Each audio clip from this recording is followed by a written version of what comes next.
विजया एकादशी व्रत कथा। धर्मराज युधिष्ठिर बोले, हे जनार्दन, फाल्गुन मास के कृष्ण पक्ष की एकादशी का क्या नाम है तथा उसकी विधि क्या है? कृपा करके आप मुझे बताइए। श्री भगवान बोले, हे राजन, फाल्गुन मास के कृष्ण पक्ष की एकादशी का नाम विजया एकादशी है।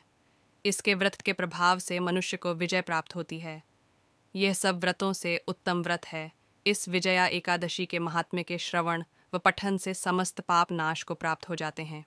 एक समय देवर्षि नारद जी ने जगत पिता ब्रह्मा जी से कहा, महाराज, आप मुझसे फाल्गुन मास के कृष्ण पक्ष की एकादशी विधान कहिए। ब्रह्मा जी कहने लगे कि हे नारद, विजया एकादशी का व्रत पुराने तथा नए पापों को नाश करने वाला है। इस विजया एकादशी की विधि मैंने आज तक किसी से भी नहीं कही। यह समस्त मनुष्यों को विजय प्रदान करती है।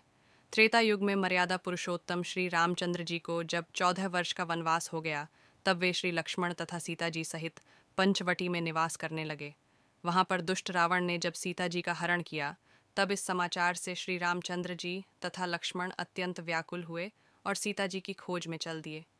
घूमते घूमते जब वे मरणासन्न जटायु के पास पहुँचे, तो जटायु उन्हें सीता जी का वृत्तांत सुनाकर स्वर्गलोक चला गया। कुछ आगे जाकर उनकी सुग्रीव से मित्रता हुई और बाली का वध किया। हनुमान जी ने लंका में जाकर सीता जी का पता लगाया और उनसे श्री रामचंद्र जी और सुग्रीव की मित्रता का वर्णन किया। वहां से लौटकर हनुमान जी ने भगवान राम के पास आकर सब समाचार कहे। श्री रामचंद्र जी ने वानर सेना सहित सुग्रीव की संपत्ति से लंका को प्रस्थान किया।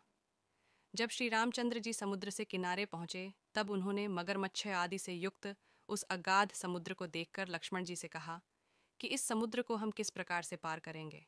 श्री लक्ष्मण ने कहा, हे पुराण पुरुषोत्तम, आप आदि पुरुष हैं, सब कुछ जानते हैं। यहाँ से आधा योजन दूर पर कुमारी द्वीप में वकदालभ्य नाम के मुनि रहते हैं। उन्होंने अनेक ब्रह्मा देखे हैं। आप उनके पास जाकर इसका उपाय पूछिए। लक्ष्मण जी के इस प्रकार के वचन सुनकर श्री रामचंद्र जी वगदालभ्य आर्षि के पास गए और उनको प्रमाण करके बैठ गए। मुनि ने भी उनको मनुष्य रूप धारण किए हुए पुराण पुरुषोत्तम समझकर उनसे पूछा कि हे राम, आपका आना कैसे हुआ? रामचंद्र जी कहने लगे कि हे ऋषे, मैं अपनी सेना सहित यहाँ आया हूँ और राक्षसों को जीतने के लिए लंका जा रहा हूँ। आप कृपा करके समुद्र पार करने का कोई उपाय बतलाइए। मैं इसी कारण आपके पास आया हूँ। वगदालभ्य आर्षि बोले कि हे राम, फाल्गुन मास के कृष्ण पक्ष की एकादशी का उत्तम व्रत करने से निश्चय ही आपकी विजय होगी, साथ ही आप समुद्र भी अवश्य पार कर लेंगे। इस व्रत की विधि यह है कि दशमी के दिन स्वर्ण, चांदी, तांबा या मिट्टी का एक घड़ा बनाएं। उस घड़े को जल से भरकर तथा 5 पल्लव रख वेदिका पर स्थापित करें। उस घड़े के नीचे सतंजा और ऊपर जौ रखें।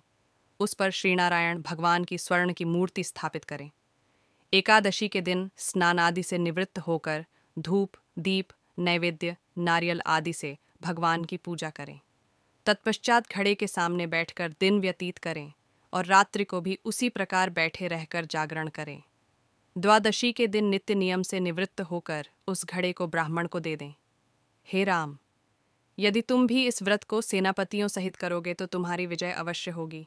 श्री रामचंद्र जी ने आरष्य के कथनानुसार इस व्रत को किया और इसके प्रभाव से दैत्यों पर विजय पाई। अथ हे राजन, जो कोई मनुष्य विधिपूर्वक इस व्रत को करेगा, दोनों लोकों में उसकी अवश्य विजय होगी।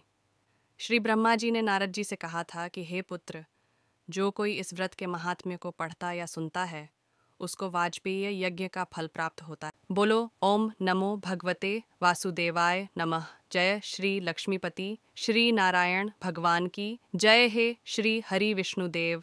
कथा गलती हो तो माफ करना, कथा अधूरी हो तो पूरी करना, पूरी हो तो मान रखना।